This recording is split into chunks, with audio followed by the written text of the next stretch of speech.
anyone doing research must understand what is misconduct in research publication. First of all, we should see that many writers, they commit this mistake while working on a manuscript, sometimes out of frustration, but mostly it is because of lack of writing skills.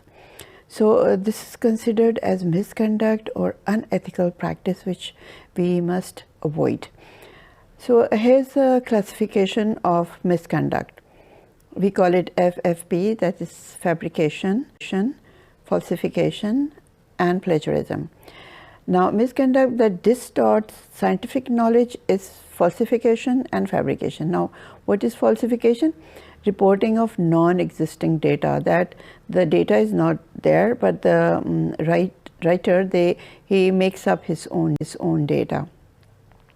Then fabrication is selecting reporting of skewed data. For example, if some researcher is working on a parameter and he's expecting high levels in the blood, and he gets some low and some high, and he would just select the ones which he thought should have been the result, and that would be skewed data. Fabrication of the skewed data. So that would be manipulating the results, which is unethical. Secondly, misconduct that misleads the scientific community includes plagiarism. Authors copy paste from other articles, and they think that's the right thing to do.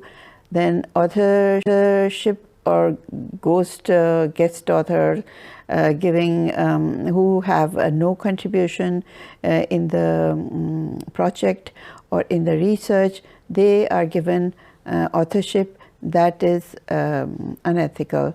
You cannot add ghost or guest authors. Secondly, duplication of publication, like you submit the article to 2 different journals, and that would be duplication. That is not allowed. Then abuse of peer review process. Many reviewers, they do that when they are sent some article. They like the research so much, they would just delay in answering the journal, and they would make their own student to do that or repeat that work and publish their article. This is totally misconduct. And a very good example of fabrication and falsification is that of Huang Wu. He was a researcher from Korea, and his research was amazing in about stem cells. He announced that he had used 242 human cells, and he published a paper saying that he made patient-specific stem cells with human eggs, and those patients, their diseases were cured. So later on, it was found that that was totally fabricated, and that his research was so good that he had more than 300 citations in a month or so.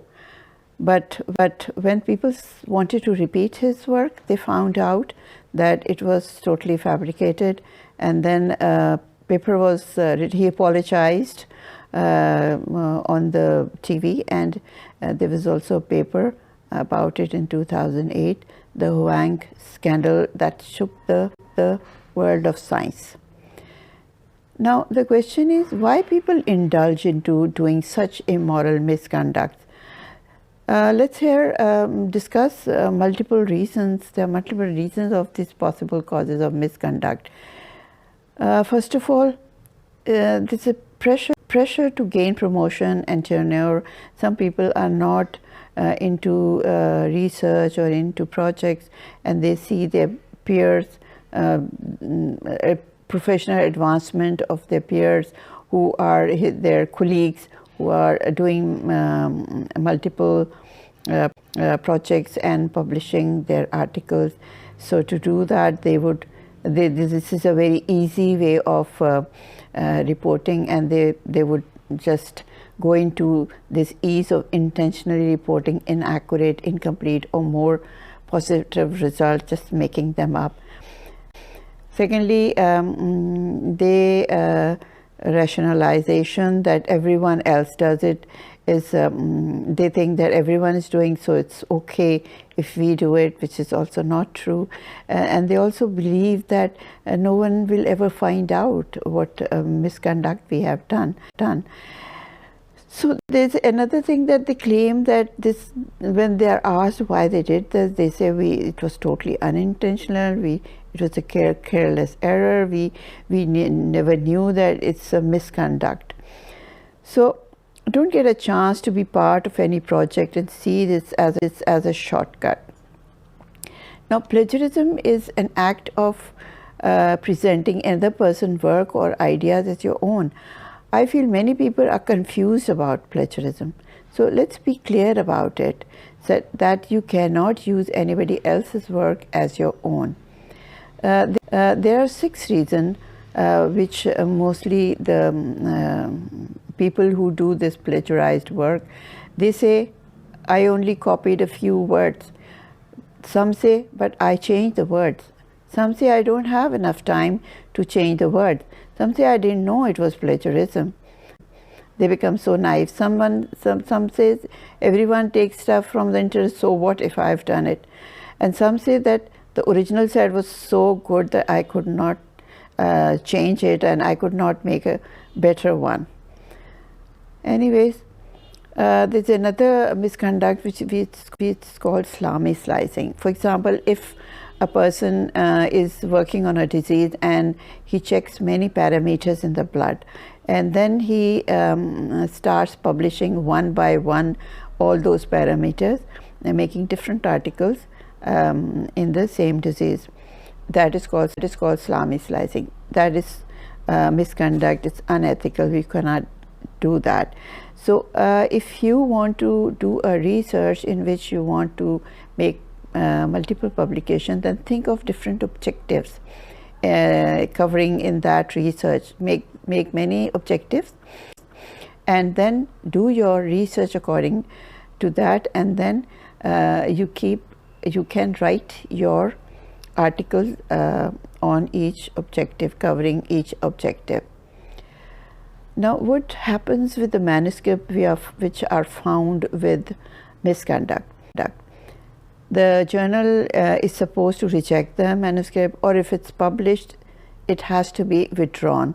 Like the Wang Hu's paper, it was published in Science and it had to be withdrawn. Then all international journals of bioscience sciences, they are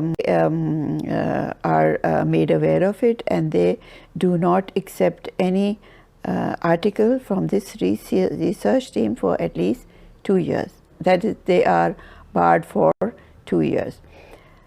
Thirdly, the institution from where the corresponding author is affiliated is informed about it, and and the funder is also is informed about his misconduct.